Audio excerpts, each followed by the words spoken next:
qu'est-ce que vous pouvez nous dire justement sur ce projet avorté? Pourquoi il faut combattre la Super League, comme vous le dites dans votre article, et pourquoi c'est une menace aux valeurs du sport? Et, quand j'ai, et comme bien sûr beaucoup d'autres personnes, appris qu'il y avait un projet de Super League un dimanche soir, confirmé le lundi matin dans une ambiance presque de coup d'État à l'intérieur de l'UEFA, j'en ai été très profondément choqué.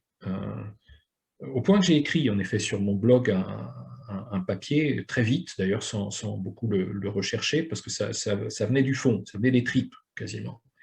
Et ça venait des tripes pour quelle raison? Parce que dans le sport, il y a l'incertitude.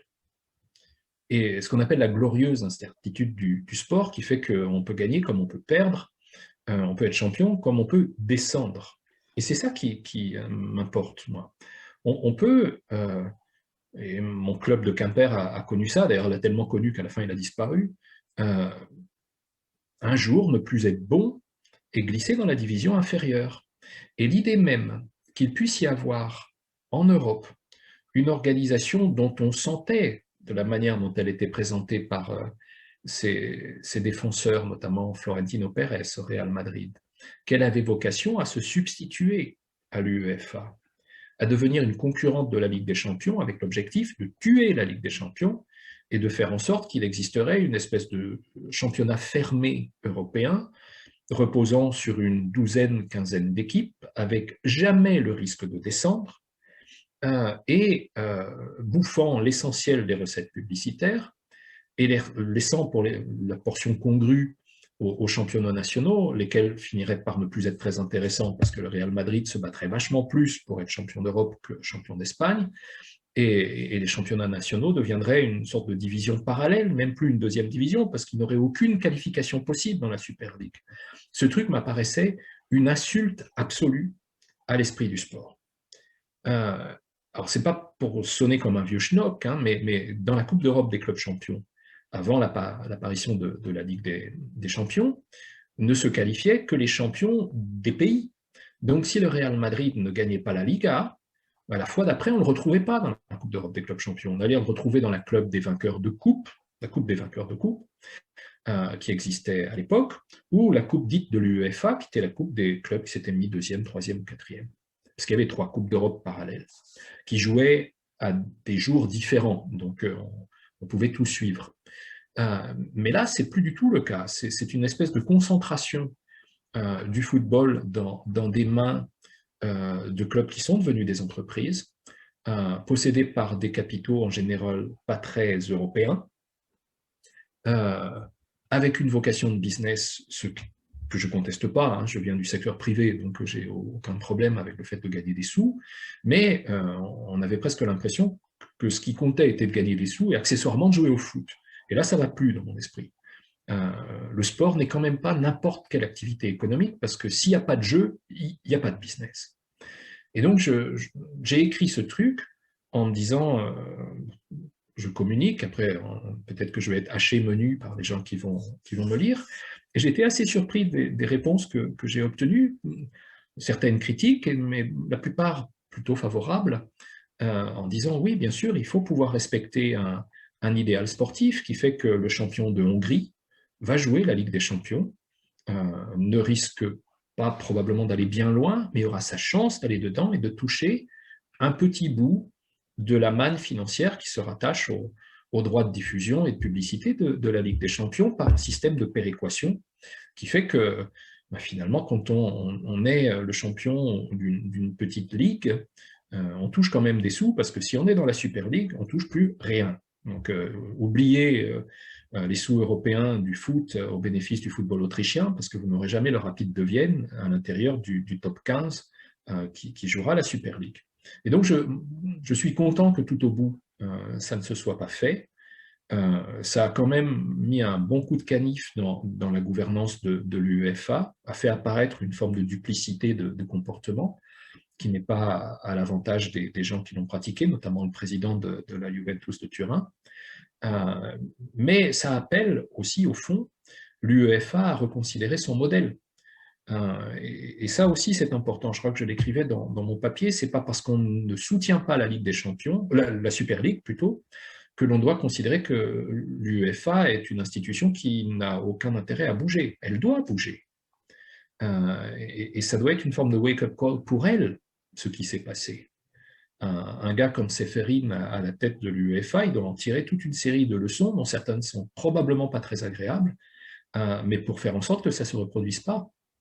D'accommoder à la fois les desiderata d'un certain nombre de grands clubs et de tenir bon sur la défense d'un football autant que possible populaire, qui fait que sur la planète Europe, on considère le champion de Norvège, de Finlande, de Grèce, de Serbie, autant qu'on considère le champion d'Angleterre ou le champion d'Espagne.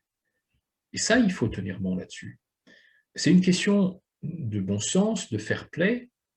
Peut-être qu'il faut être attentif au fair play financier aussi. Moi, je regardais ce truc en me disant, il y a à l'intérieur de cette Super League des clubs qui l'a proposé, des clubs qui n'ont pas marqué les esprits par leur fair play depuis 4-5 ans. Certains, d'ailleurs, trimballent quelques bonnes casseroles. Et si on veut que la Ligue des Champions soit exemplaire et l'UEFA aussi, les règles de fair play financier, non seulement doivent être appliquées, mais quand elles ne le sont pas, ça doit être suivi de sanctions. Et si on doit virer une équipe pour une saison de la Ligue des Champions parce que les gens jouent par réglo, bah faisons-le. C'est le seul moyen de tenir le sport. Parce que si on lâche là-dessus, si on commence à flancher sur un petit truc, à la fin, les gens n'y croient plus. Parce qu'ils vont se demander pourquoi eux et pourquoi pas nous. Et tout au bout, on a l'impression qu'il n'y a plus d'égalité. Et donc, heureusement, la Super League ne s'est pas faite. Mais pour l'UEFA, c'est, je pense, un appel à l'action. Dans votre article aussi, vous dites que le foot, au passé, était un bonheur qui unissait, passionnait et faisait vivre les valeurs du sport. Donc tout cela au passé. Donc au-delà du fait que la Super League soit avortée et que finalement on garde le modèle actuel, est-ce que vous pensez qu'aujourd'hui les valeurs du sport sont vraiment mortes? Est-ce que vous pensez qu'on est vraiment... Je ne serais pas aussi dur en règle générale, vous voyez. Mais l'idée même que le foot unisse et transporte au sens de la joie et du bonheur, j'y crois profondément et toujours. Simplement, j'observe au même moment que cet idéal est malmené par des modèles économiques. Prenez Lille, qui vient de gagner le championnat de France de football. Lille est une équipe dont le modèle, à travers le précédent président, Gérald Lopez, est fondé sur le recrutement de jeunes joueurs ou de joueurs un petit peu plus avancés dans l'âge, mais pas trop chers, l'émergence d'une équipe par des coachs de talent, comme Galtier, par exemple, la conquête d'un titre, ce qui vient d'arriver, et ensuite la revente des joueurs, moyennant quoi le club fait un bénéfice conséquent. Mais quand vous faites ça systématiquement, ça veut dire que vous avez des cycles qui sont des cycles assez courts, pour le coup. Et qu'une fois que vous avez gagné la Ligue, le championnat, comme c'est le cas en France, et que vous vous qualifiez pour le coup pour la Ligue des Champions, vous êtes sûr de prendre une tôle dans la Ligue des Champions qui suit, parce que vous n'avez plus votre équipe, vu que tout le monde a été vendu. Et c'est là que l'idéal du sport et les valeurs qu'il transporte sont malmenées. Moi, ce que j'aimais quand j'étais plus jeune, c'était de voir des joueurs qui avaient un attachement au maillot, mais aussi une équipe qui avait un attachement aux joueurs, parce que c'est dans les deux sens, où les joueurs n'étaient pas que des mercenaires, mais il y avait une histoire dans leur lien au club. Et quand bien même ils faisaient, ce qui est très compréhensible, au moins 2-3 clubs dans leur carrière, ils jouaient facilement 3-4 ans pour un club. Et l'esprit était là. Aujourd'hui, on peut très bien voir quelqu'un arriver une saison et s'en aller la saison d'après, ou tellement éclaté dans une saison que son contrat est racheté par un club riche, et le club en question dans lequel il joue, qui a moins de moyens, certes a sans doute un peu de peine, mais se réjouit du gros chèque qu'il va toucher. Et là, l'esprit du sport est malmené. Il est juste plus complètement au centre et je le regrette. J'ai la nostalgie des clubs formateurs qui ont pris beaucoup la tasse depuis l'arrêt Bosman. Alors, ça fait quasi 30 ans maintenant, hein. Mais des clubs comme Sochaux, comme Nantes, comme Auxerre, comme Saint-Étienne, d'une certaine manière aussi, qui étaient des pépinières de talent. Quand on prend la France qui gagne la Coupe du Monde en 98, quand bien même il n'y avait plus aucun joueur qui jouait au FC Nantes, dans l'équipe de 98, il y en avait beaucoup qui en étaient issus. Deschamps, Marcel Desailly en particulier. Et aujourd'hui, un club formateur existe encore, sort de très belles pépites. C'est le cas, par exemple, du Stade Rennais, qui en sort pas mal. Mais pour se les faire prendre très vite, au risque que le club ne devienne plus que formateur et qu'il soit une sorte d'annexe d'Arsenal ou de club qui achètent volontiers en France. Et on se retrouve à envoyer en première ligue des gens qui n'ont même jamais joué un seul match en première division en France. Et ça, c'est aussi dommage parce que ces anciennes places fortes du football français sont aujourd'hui des clubs de deuxième division.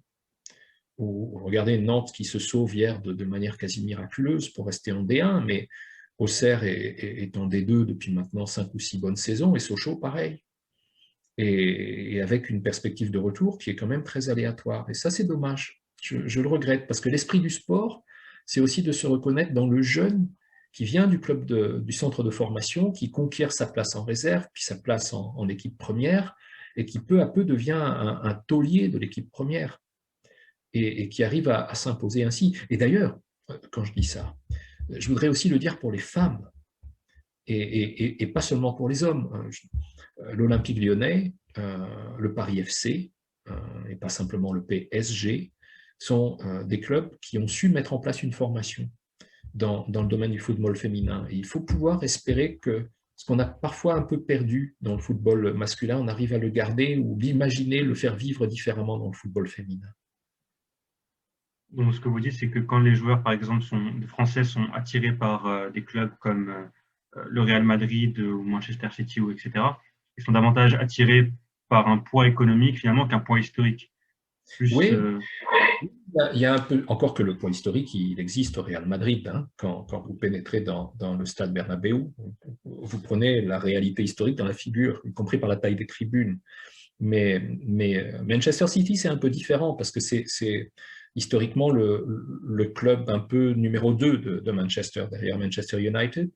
Et Manchester City n'existe vraiment comme club de haute compétition que depuis qu'Abu Dhabi a mis des sous dedans il y a à peu près 10 ans.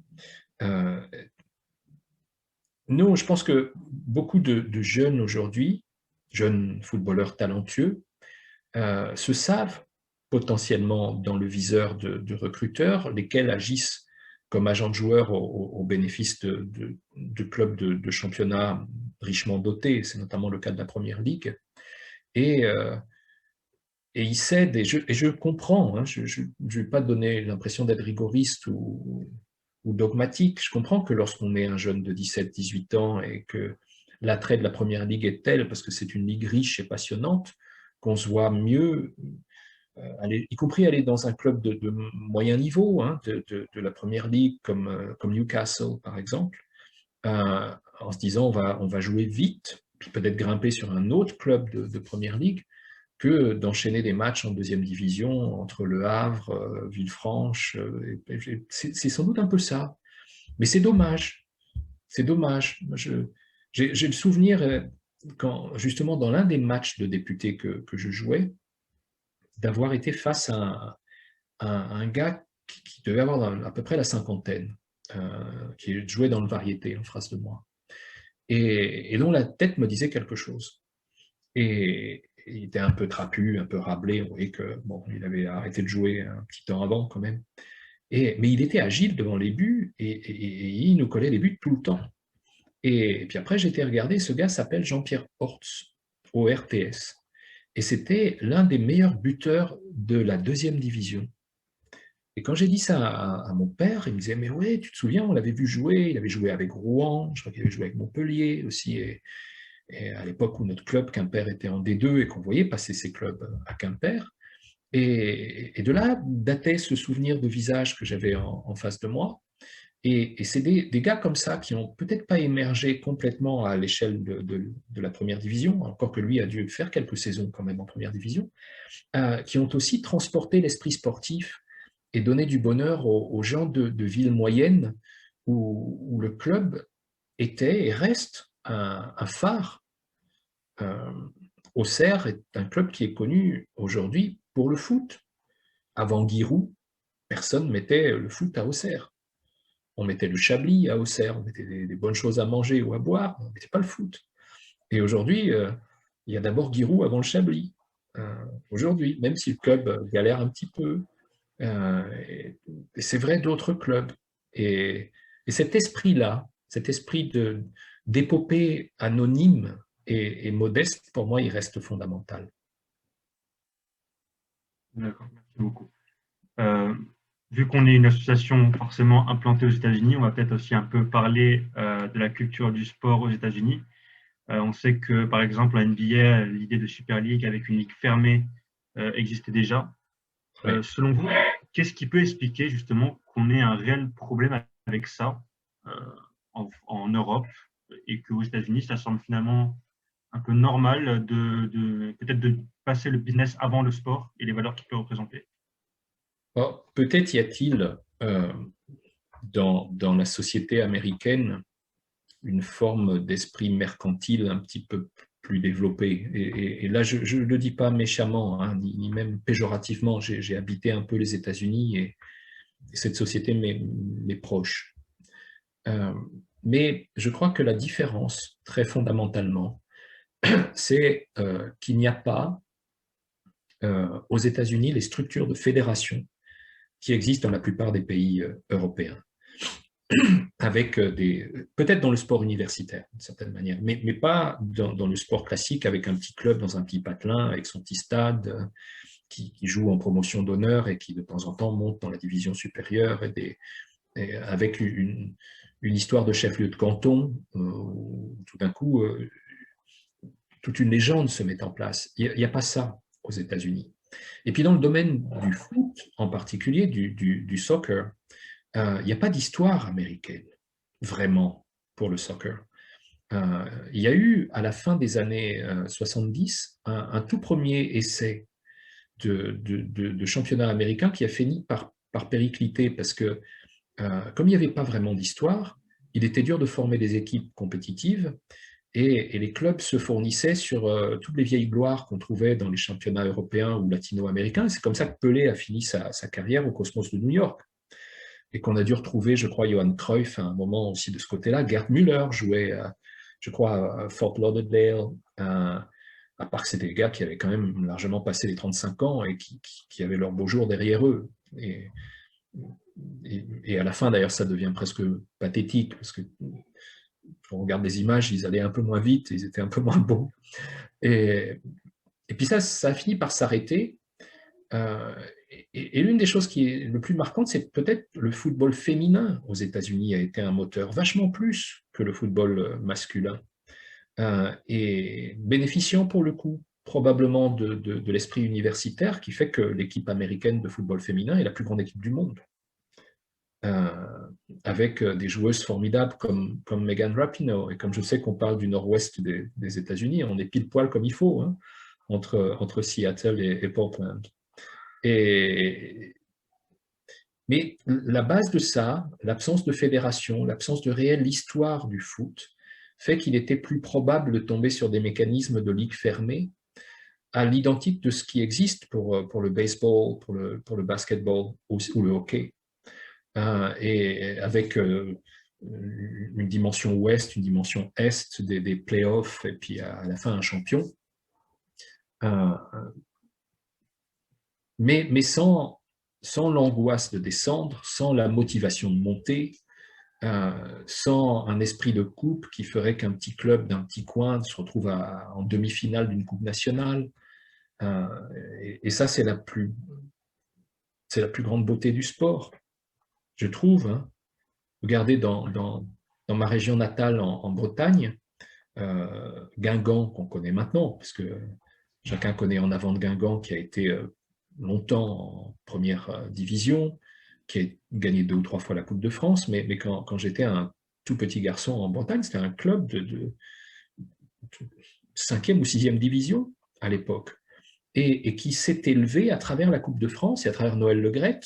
Personne connaissait à l'époque, qui était un industriel du surgelé et qui présidait Guingamp à ses heures creuses. Et Guingamp s'est retrouvé en Ligue 1 avec un stade dans lequel il y a plus de places qu'il n'y a d'habitants à Guingamp. Et Noël Le Graët est le président de la Fédération française de football et il a gagné la Coupe du Monde. Donc ce truc est hallucinant. Et c'est l'histoire du sport. C'est complètement l'histoire du sport et de l'élévation par le sport. Parce que si on regardait que le modèle économique, jamais on aurait imaginé Guingamp où il est. Alors, bon, on arrive malheureusement déjà à la fin de cette interview. Merci en tout cas pour vos approches sur cette question du poids économique de plus en plus présent maintenant dans le sport. Si vous aviez un dernier mot de conclusion, si vous deviez souhaiter quelque chose pour le sport à l'avenir, comment vous voyez finalement les choses positivement à l'avenir? La première chose que je voudrais dire, en espérant ne pas être le seul à dire ça, c'est faites du sport. La première chose, c'est faire du sport. C'est pas simplement regarder le sport, c'est faire du sport. Et faire du sport à tous les âges. Et qu'on soit un homme ou une femme, faire du sport. Ma maman de 82 ans fait sa gymnastique. Et elle n'est pas championne olympique, elle était championne d'académie, comme je vous disais, mais il y a un petit temps maintenant. Et je me dis que si tout le monde peut et doit faire du sport, et à la fois pour soi-même, pour se sentir en forme, bien, comme il faut, mais aussi pour tendre à l'esprit sportif. Les sports les plus sympas, c'est quand même les sports de groupe. Et l'une des choses que j'ai appris en faisant de la bicyclette, par exemple, on va se dire on n'est jamais tout seul sur son vélo. Non, on est souvent en groupe à pédaler.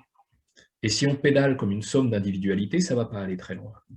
Donc c'est aussi d'apprendre à observer les autres, à jouer avec les autres, à se donner aux autres, autant que les autres se donnent à nous-mêmes, et créer ce sentiment qui est à la fois de saine émulation, comme aussi de respect pour la souffrance de l'autre, pour les moindres capacités physiques ou pour la blessure de l'autre, d'espoir de jours meilleurs, d'apprentissage du sens de l'entraînement, de la persévérance, la résilience. Ce sont tellement de belles valeurs. Et pour moi, c'est ça le sport. Savoir que quand on commence un sport ou qu'on le reprend à un moment présent, si on le pratique bien, une semaine après, un mois après, un an après, on sera toujours obligatoirement meilleur. Et on y prendra surtout plaisir. C'est ça le sport.